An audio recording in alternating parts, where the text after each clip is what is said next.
Now that we have a good understanding of molecular geometry, we now move on to section 3, which is going to discuss molecular polarity. So remember we learned in topic 6 that you can actually figure out if a bond is polar or nonpolar by looking at the two atoms and determining their electronegativity difference. If the difference in electronegativity values was 0.5 or greater, between 0.5 and 2 actually, then it was considered to be a polar bond. Now similarly, we can also figure out if a molecule is polar or nonpolar. How will you figure out if a molecule is polar or nonpolar? It's going to be based on two things. Number one, it is going to be based on the molecular geometry. And number two, it's going to be based on the individual bonds themselves. The first thing I want to point out is it's so important to know that you have to base it off of geometry. A lot of times students are so tempted to base polarity off of a Lewis dot, and you cannot do that. So the polarity needs to be based off of the geometry that we've just learned in the past few videos. Also, it needs to be based on the bonds themselves. There has to be polar bonds in the molecule. So, in order for a molecule to be considered polar, what must it have? It has to have polar bonds, at least one. They don't all have to be polar, but you have to have at least one. If all of the bonds in the molecule are non-polar, then there's no way the whole molecule can be polar. So that's the first thing you need. You have to have polar bonds. And secondly, the molecule has to lack symmetry. It needs to have an unbalance to it. And you're going to see, we'll look at some visuals in just a moment that will hopefully help you understand what the difference is between polar and nonpolar. So real quickly, what do we mean when we say polar and nonpolar?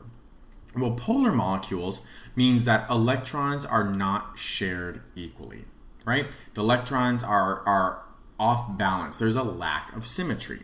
And so if you take a look at the image to the right, you can see the red region is where the electrons are. And so you can see the electrons seem to be congregating up towards the top of the molecule, leaving an absence of it towards the bottom. You can see how that molecule is unbalanced. As a result of that, there's one part of the molecule that is slightly negative, whereas the other part of the molecule is slightly positive, right? So that creates what we call poles, kind of like the Earth has a north and a south pole, or there's poles on a battery, like a positive and a negative end, right? That's the same thing that we talk about when we talk about a polar molecule. On the other hand, I don't know why I'm deleting that because I don't have to. On the other hand, nonpolar molecules are molecules where the electrons are shared equally. Even if there's polar bonds, they still can be shared equally. For example, you can see in this molecule over here to the right, there are electrons that are congregating towards this side of the molecule, but they're also on that side and that side. And if you think about it geometrically speaking, they're all balancing each other out. So there's not a lack of symmetry. In this way, there is symmetry. There's balance, if you will. And so because of that, no part of the molecule is more negative than the other because the electrons are more or less balanced throughout the entire molecule. Okay, so we're going to take a look at two very common examples to hopefully drive this point forward.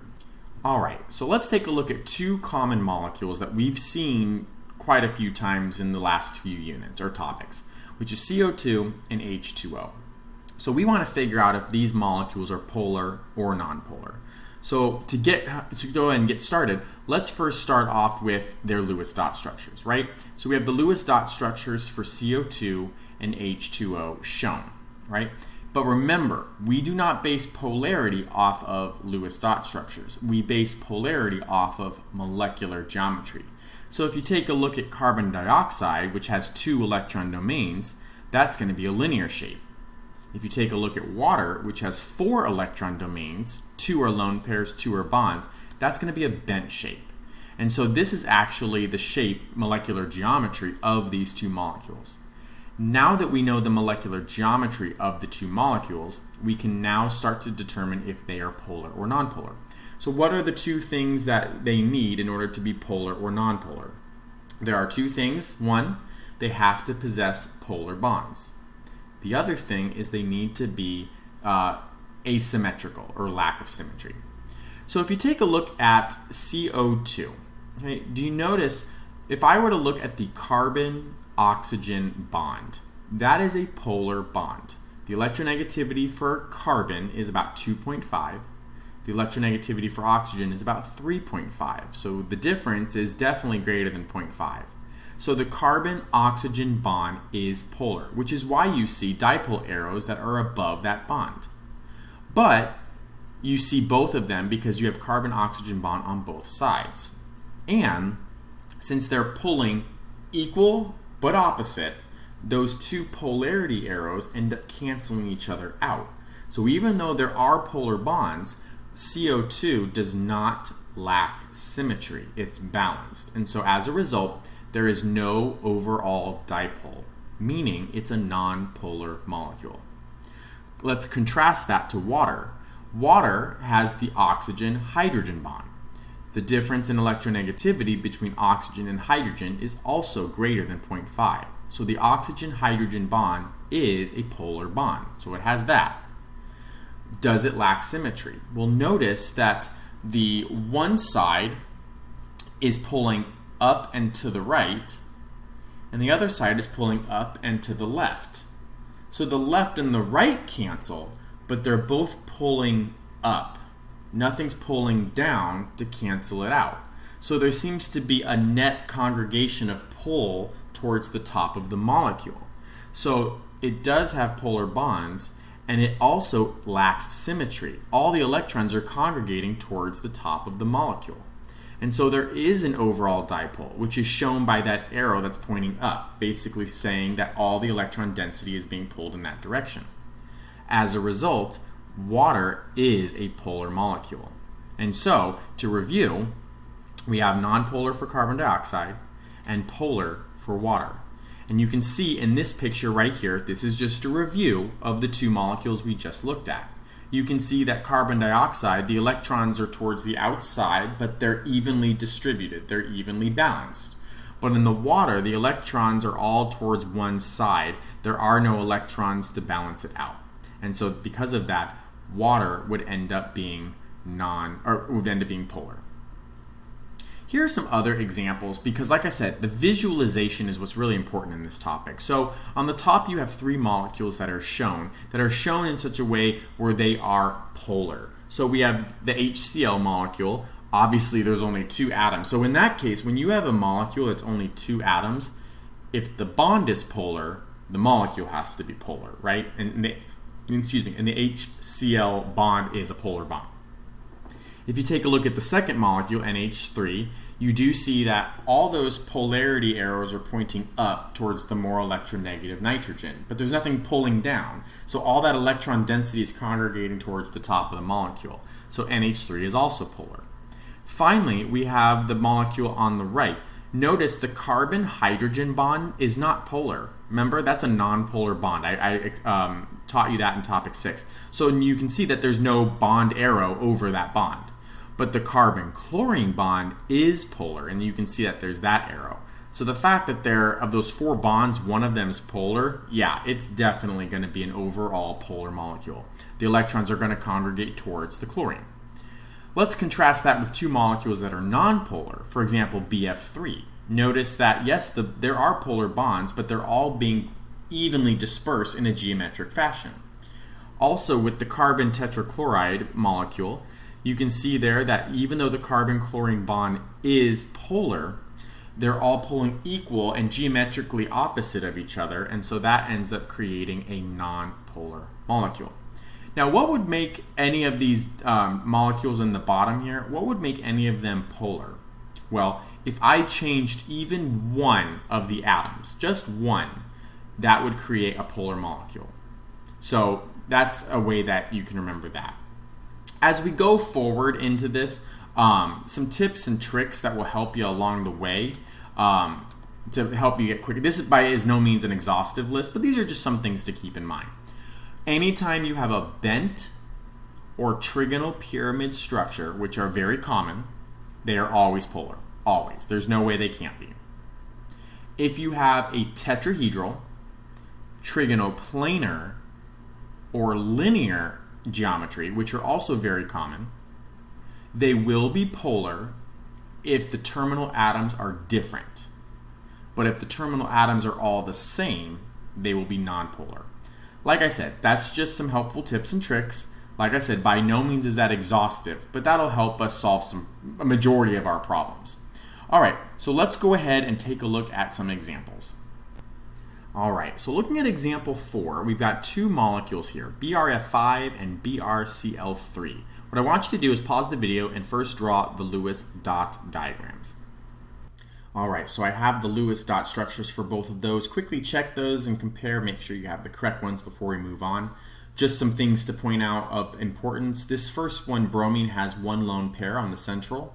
In this second one, bromine has two lone pairs. And once again, re-emphasizing, there's no way you would have known that by just simply looking at the formulas. You have to draw the Lewis dot to be able to see that. But the Lewis dot is not what helps us figure out polarity. It's the shape. And so I have my molecular geometry off here to the side. If we were to take a look at this first one, we have 6 electron domains, one of which is a lone pair. That is going to be square pyramid. Okay, square pyramid. And then for the second one, we have 5 electron domains, 2 of which are lone pairs. That is going to be a T-shape. So now that we know the shapes, now we can answer the question, what is the polarity? And it helps to understand the shape, right? So I'm actually going to redraw these in blue so we can end up seeing what they look like. So square pyramid for bromine. Okay, so we've got those fluorines there. These fluorines would be wedged. And then the final fluorine would be up here. With, just so you can visually see it, we got that lone pair there. But like I said, what you've got is you've got that square base, all of them leading up to that fluorine at the top. So that's where you get your pyramid from. All right, so I want you to think about this. First question, does this molecule contain polar bonds? And if we were to take a look at the electronegativity difference between bromine and a fluorine, yeah, that's a polar bond for sure. You can have your electronegativity values out to confirm that, but if I even just look at the periodic table, you see how fluorine and bromine are distanced quite a bit. So that the trend of electronegativity would indicate that the difference between those two atoms is most likely polar. But you can always verify that. But yes, the bromine-fluorine bond is polar. So does it lack symmetry? Well, let's actually draw this in. And let me draw it in. Let me see if I can draw it in with a crazy color. I wonder if this is going to be too crazy for us to see. I'm going to try it. Okay, because I got some effects here. So there's a polarity arrow pulling towards the fluorine there, but it cancels out with the polarity arrow with that fluorine, right? So those actually cancel out. You also have a polar arrow pulling towards that fluorine, but it's canceled out with the polarity arrow pulling towards that fluorine. So far everything's actually canceling out. But then you have the final polar arrow pulling up towards the top fluorine and nothing's balancing it out, right? So the electrons seem to be pulling towards the top of that fluorine. There's nothing pulling down to cancel it out. And so this molecule is definitely going to be polar. In the second molecule, if we take a look at the 5 electron domains, 2 of which are the lone pairs, we said that was a T-shape, right? So to figure out if this is a polar molecule, we first need to see, is the bromine-chlorine bond polar or nonpolar? Well, the electronegativity for chlorine is 3.0, but the electronegativity for bromine is about 2.8. So the difference in electronegativity is actually 0.2, which falls in the nonpolar region. So because all of these bonds in this molecule are nonpolar, there's no way that this can be a polar molecule. And so we can stop right there. We don't even have to consider the shape. This molecule is going to be nonpolar. All right, that wraps up section 3. We'll see you in section 4.